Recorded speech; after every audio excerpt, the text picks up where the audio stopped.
네, 여러분 안녕하세요. 뉴스입니다.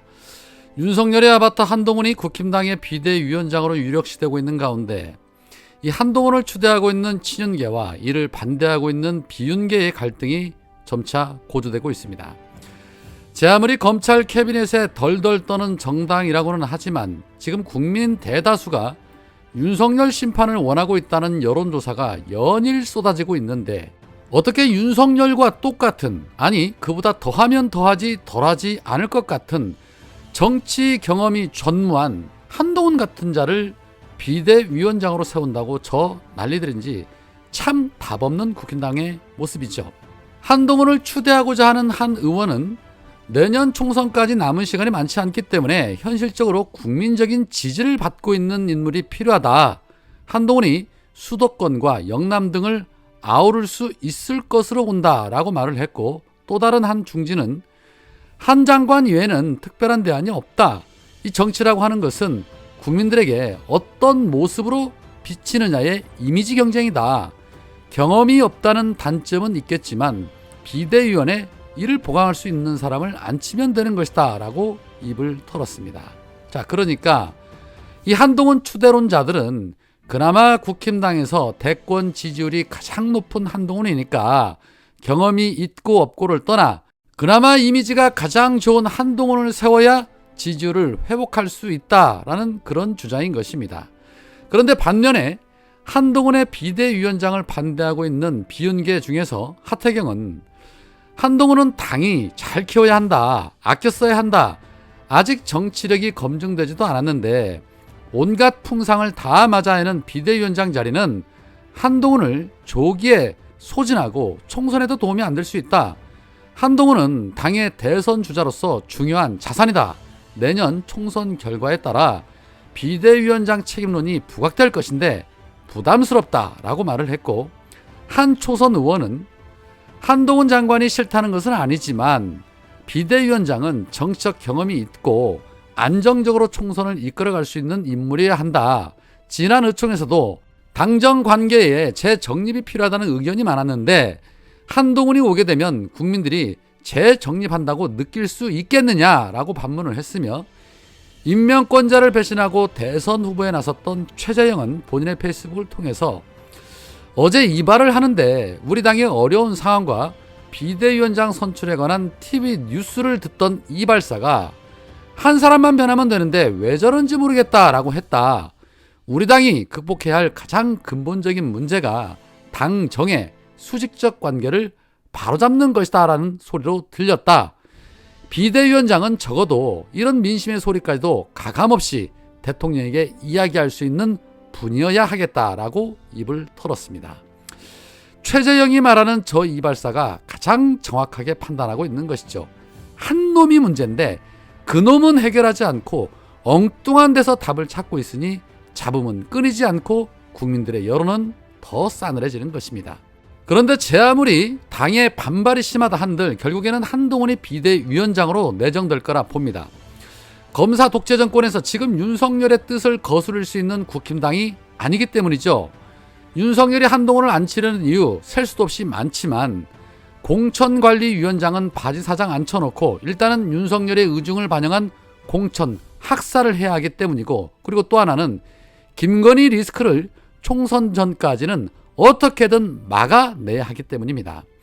한동훈이 비대위원장으로 앉아야 당내 비주류들의 이탈을 막을 수 있다고 생각하는 것이죠.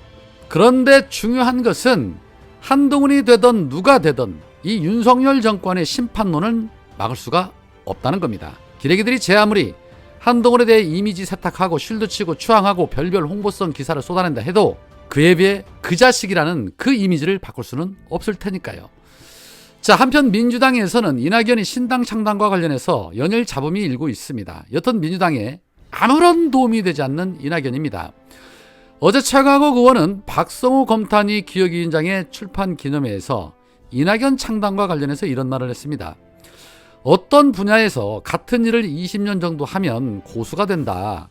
전문가가 되고 또 그 정도 되면 어느 경지에 올라서 그런 분들과 얘기를 나눠보면 깊은 통찰이 자동으로 느껴진다. 그런데 제가 정치권에 들어와서 느꼈던 것 중 대표적인 아쉬움이 정치는 20년 이상을 하면 통찰이 사라지는 것 같더라. 참 희한한 분야다. 정치하는 분들처럼 일을 계속하려고 열심히 하는 사람들을 본 적이 없다. 진짜 지역구를 지키기 위해서라면 부모, 형제도 필요 없는 이런 수준으로 진짜 열심히들 하는데 왜 20년 이상 하면 통찰이 사라지는 걸까? 그리고 왜 선택을 해도 꼭 안 좋은 선택을 했을까? 그게 참 미스터리다. 이것은 앞으로 새롭게 정치를 하고자 하는 사람들이 반드시 생각해보고 정치를 시작해야 하는 주제가 아닌가 생각한다 라고 말했습니다. 아주 의미심장한 말이죠. 어느 분야를 막론하고 그 분야에서 20년 이상 되면 경지에 오르는 건 당연한데 어떻게 정치는 오래 하면 오래 할수록 초심은 더 잃어버리고 더 퇴보하고 더 사리사욕에만 눈이 멀어지는 걸까요? 그것은 바로 주어진 특혜와 특권 때문일 것입니다. 여튼 이낙연 신당 창당을 반대하는 민주당 의원들의 목소리가 연일 높아지고 있고 하물며 이낙연계로 불리고 있는 수박들도 이낙연을 따라 나가지 않겠다는 입장을 밝히고 있는 상태여서 이낙연은 시간이 지나면 지날수록 혼자 고립되어 가고 있는 그런 분위기인데 여기에 이재명 대표가 마침표를 찍을 것 같습니다. 이낙연이 사실상 이재명 대표와는 만나지 않겠다고 선언을 했기 때문에 이재명 대표는 김부겸, 정세균 전 총리와의 회동을 추진하면서 당내 통합에 더 힘을 쏟겠다는 겁니다. 오는 20일과 28일에 두 전 총리의 만남을 놓고 현재 일정을 조율하고 있다고 하는데 두 사람을 설득해서 이낙연이 신당 창당을 포기하게끔 완전히 고립을 시켜버리겠다라는 것이지요. 앞서 이재명 대표가 어떻게 해서든 다음 총선에서 국민의 기대에 맞춰 승리를 해야 한다. 변화하되 단합과 단결을 유지하는 게 중요하지 않겠나 생각한다라고 말한 바 있는데 이 두 사람의 만남을 통해 충분히 소통하고 잘 반영해서 어떻게든 이낙연으로 인해 민주당이 분열되는 일만큼은 없게 하겠다는 것입니다. 사실상 이낙연이 민주당에 있는 것 자체만으로도 늘 분열의 씨앗이 된 건 사실입니다. 해서 이번 기회에 아예 고립되게 만들고 신당을 포기하게 하든지 아니면 스스로 자발적으로 나가게 만들겠다라는 전략이 아닌가 싶습니다.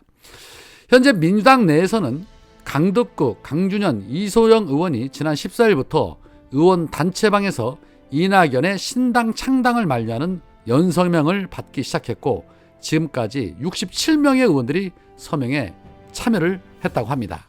창당 반대 운동이 대대적으로 확산이 되는 움직임이 시작이 된 것이죠. 앞서 더 미래가 철회를 요청하기도 했었는데 이낙연에 대한 민주당의 압박이 대대적으로 시작됐다라고 봐야겠죠. 국힘당이나 민주당이나 늘 한 놈이 문제입니다. 자, 그런 가운데 정치권 안팎에서는 이재명 대표가 개항을 출마가 아닌 비례대표에 출마할 것이라는 관측이 제기가 되고 있습니다. 그 이유는 당 대표로서 전국 유세에 다녀야 하기 때문이고 또 하나는 지역구에 출마를 하면 사법 리스크 운운하며 당내 갈등이 일 수도 있기 때문이고 그리고 또 하나는 비례대표 선출 방식을 두고 이재명 대표가 병립형을 시사한 발언이 본인이 비례대표로 나오려는 것 때문이 아니냐라는 등 여러 설들이 나오고 있습니다. 설에 지나지 않기 때문에 큰 의미를 부여할 필요는 없지만 이재명 대표가 어떠한 선택을 하든 그 선택은 존중될 거라 봅니다. 오늘은 여기까지입니다. 고맙습니다.